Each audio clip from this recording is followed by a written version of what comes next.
Hello everyone, welcome to my YouTube channel AM World Moshina. Moi Moshina মোৰ YouTube channel AM World Moshina লৈ আপোনালোক সকলোকে আকৌ এবাৰ স্বাগতম জনাইছো। আশা কৰো সকলো ভালে আছে।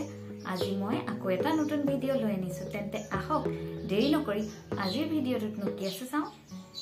আজি মই চুলিত মই কেনেকৈ তেল লগাম হেতু দেখাম। আমি সকলোৱে চুলিত তেল লগাও হয়, কিন্তু চুলিত তেল লগোৱাৰ এটা প্ৰসেস আছে। মানে যেটো কইলে আমাৰ চুলিখিনি বা যেটো ন্যাচাৰাল ময়শ্চাৰাইজাৰ আমাৰ চুলিত থাকে হেতু নাইকিয়া হৈ না যায়। তেন্তে ভিডিওটো স্কিপ নকৰাকে চাই। আমি চুলিখিনি লেতেৰা হলে কি কৰব আৰু যেতিয়া চুলি লেতেৰা হয় লগালগ গৈ শ্যাম্পুৰে ধুই দিও। কিন্তু আমি সদায় শ্যাম্পু কৰাৰ আগত চুলিত অয়েল মাসাজ কৰিবই লাগে। কাৰণ অয়েল মাসাজ নকৰিলে আমাৰ চুলিৰ যেটো ন্যাচাৰাল ময়শ্চাৰাইজাৰ থাকে হেতু নাইকিয়া হৈ যায় আৰু আমাৰ চুলিখিনি ড্যামেজ হোৱাৰ চান্স থাকে। আমাক আগতে হৰুতে আমাক তেল দিয়ে আৰু সেইকাৰণে আমাৰ চুলিখিনি যথেষ্ট ভাল হৈ থাকিছিল। কিন্তু আমি ডাঙৰ হোৱাৰ লগে লগে সময়ৰ অভাৱতে হক বা নাইবা আমাৰ আমি বিজি থাকো কাৰণে হক বা আমি চুলিত তেল লগাবলে একেবাৰে সময় নাপাও। মই নাপাও আৰু মাজতে নাপাইছিল কাৰণে মোৰ চুলি ইমান বেছি হৈছিল যে মোৰ মানে ভাবিছিল যে মই টাকলিয়ে হৈ যাম। কিন্তু এতিয়া মই এই কামটো কৰিছো আৰু এনেকৈ চুলিত তেল লগাইছো আৰু মোৰ চুলিখিনি যথেষ্ট ইমপ্ৰুভ হৈছে। তেন্তে ভিডিওটো স্কিপ নকৰাকৈ চাই থাকক, তেতিয়া গম পাব মই চুলিত তেল কেনেকৈ লগাম। এতিয়া মই চুলিখিনি ধুনীয়াকৈ ফনিয়াই লম। সদায় আসলতে কিবা চুলিত লগোৱাৰ আগতে চুলিখিনি ভালকৈ ফনিয়াই লোৱাটো যথেষ্ট প্ৰয়োজন হয়। তেতিয়া আমাৰ চুলিখিনি তেলেই হক বা কিবা লগাওতে সহজ হয়। মই চুলি ফনিয়াবলৈ এখন কাঠৰ ফনি ইউজ কৰিছো। আপোনালোকে যিকোনো কাঠৰ ফনি ইউজ কৰিব পাৰে। অনলাইন আপোনালোকে পাই যাব। এখন চাগে নিমৰ আছিল আৰু এখন মই নিজে কিনা নহয়, এখন মোক এংগেজমেন্টত দিছিলে আৰু মানে জোৰণত যেটো দিয়ে মোক জোৰণতে এখন দিছিলে। মই এতিয়া চুলিত কোনটো তেল ব্যৱহাৰ কৰো হেতু দেখাম। মই আসলতে যেটো পেৰাশুট কোকোনাট অইল অৰ্থাৎ নাৰিকল তেলেই ব্যৱহাৰ কৰো। আপোনালোকে যিকোনো তেল ব্যৱহাৰ কৰিব পাৰে, কিন্তু নাৰিকল তেল কিন্তু চুলিৰ বাবে যথেষ্ট উপকাৰী হয়। আৰু মই যি গৰম নকৰাকে লগাও তেতিয়া মই অকল জনসন বেবী অইলহে লগাও। এতিয়া মই এটা বাটিত নাৰিকল তেলখিনি লৈ লৈছো। মই আসলতে মোৰ নিজৰ চুলিৰ পৰিমাণ অনুযায়ী তেল লম। আপোনালোকৰ নিজৰ চুলিত যিমানখিনি তেল লাগিব বুলি ভাবে সিমানখিনিয়ে লৈ ল'ব নিজৰ চুলিৰ জোখত। মই এতিয়া তেলখিনি কেনেকৈ গৰম কৰো হেতু দেখাম। তাৰ বাবে মই গেছত এটা পানী গৰম কৰা কেটলি লৈ লৈছো।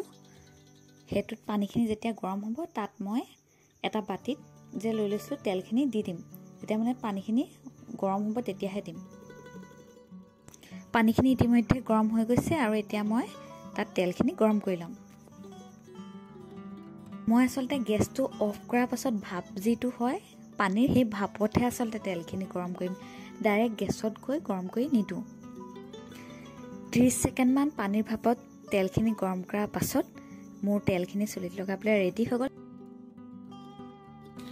মই আসলতে তেলখিনি কুহুমীয়া গৰম কৰি ললো, একেবাৰে গৰম নহয়। আৰু এতিয়া মই হাতৰ আঙুলিত তেলখিনি এনেকৈ লগাই লাহে লাহে গোটেই চুলিতে মাসাজ কৰিম। লাহে লাহে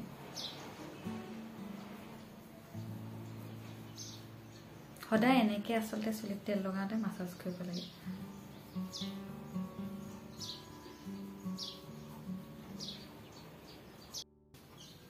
চুলিত আসলতে তেল লগালে চুলিখিনিও গম পাব লাগে যে তেল লগাইছো।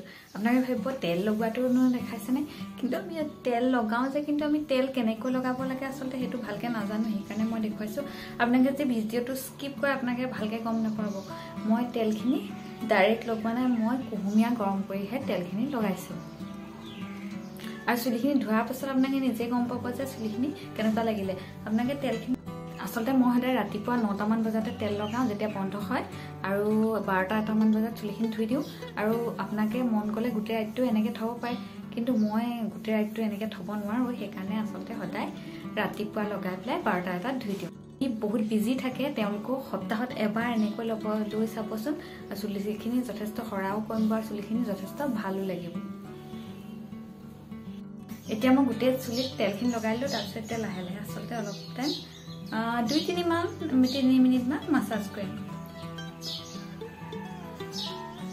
আসলতে আমি চুলিত তেল লগালে ব্লাড সাৰ্কুলেশ্যন ভাল হয়, যেটো আমাৰ চুলিখিনি মজবুত হোৱাত, চুলিখিনি ডেন্ড্ৰফ কম হোৱাত বা চুলিখিনি গ্ৰোথ ভাল হোৱাত হেল্প কৰে।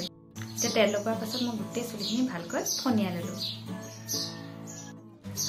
পাছত ধুনীয়াকৈ এতিয়া খোপা এটা মাৰি থৈ দিম আৰু ৩-৪ ঘণ্টা পাছত মই চুলিখিনি ধুই দিম মই এতিয়া আপোনালোকক লগ পাইছো যেতিয়া মোৰ চুলিখিনি সম্পূৰ্ণকৈ শুকাই গ'ল তাৰ পাছত আৰু যেতিয়া আপোনালোকে চুলিখিনি এনেকৈ তেল লগোৱাৰ পাছত ধুব আপোনালোকে মন কৰিব যে চুলিখিনি যথেষ্ট স্মুথ হৈছে আৰু আপোনালোকে যেতিয়া ফনিয়াব চুলিখিনি তেতিয়াও চুলি নহৰে চাওক